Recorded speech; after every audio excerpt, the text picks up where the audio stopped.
Pengertian amortisasi. Apa yang dimaksud dengan biaya amortisasi?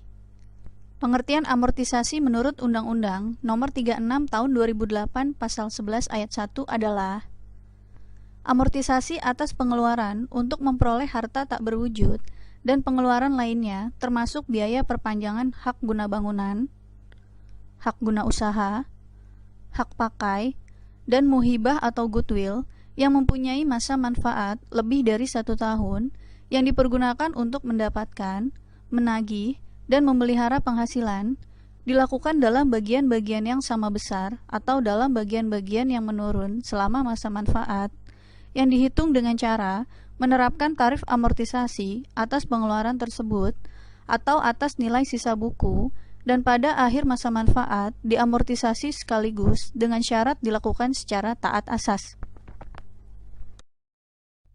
Bagaimana metode amortisasi yang dibolehkan di Indonesia? Berikut adalah metode yang digunakan untuk menghitung penyusutan harta berwujud. Yang pertama, metode garis lurus. Yang kedua, metode saldo menurun. Kemudian, kapan waktu amortisasi mulai dilakukan? Amortisasi dimulai pada bulan dilakukannya pengeluaran, kecuali untuk bidang usaha tertentu yang diatur lebih lanjut dengan Peraturan Menteri Keuangan. Amortisasi atas pengeluaran untuk memperoleh. Yang pertama, amortisasi atas pengeluaran untuk memperoleh hak dan pengeluaran lain yang mempunyai masa manfaat lebih dari 1 tahun di bidang penambangan minyak dan gas bumi dilakukan dengan menggunakan metode satuan produksi. Yang kedua, pengeluaran yang dilakukan sebelum operasi komersial yang mempunyai masa manfaat lebih dari 1 tahun dikapitalisasi dan kemudian diamortisasi.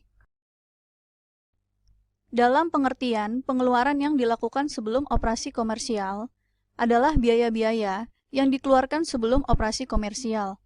Misalnya, biaya studi kelayakan dan biaya produksi percobaan, tetapi tidak termasuk biaya-biaya operasional yang sifatnya rutin seperti gaji pegawai, biaya rekening listrik dan telepon, dan biaya kantor lainnya.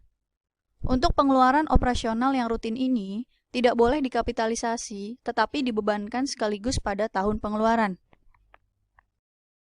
Berikut adalah masa manfaat dan tarif amortisasi harta tak berwujud. Kelompok harta tak berwujud. Yang pertama, bukan bangunan.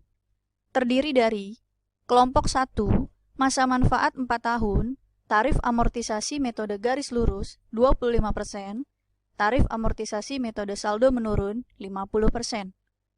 Kelompok 2, masa manfaat 8 tahun, tarif amortisasi metode garis lurus 12,5%, tarif amortisasi metode saldo menurun 25%. Kelompok 3, masa manfaat 16 tahun, tarif amortisasi metode garis lurus 6,25%, tarif amortisasi metode saldo menurun 12,5%. Kelompok 4, masa manfaat 20 tahun, tarif amortisasi metode garis lurus 5%, tarif amortisasi metode saldo menurun 10%.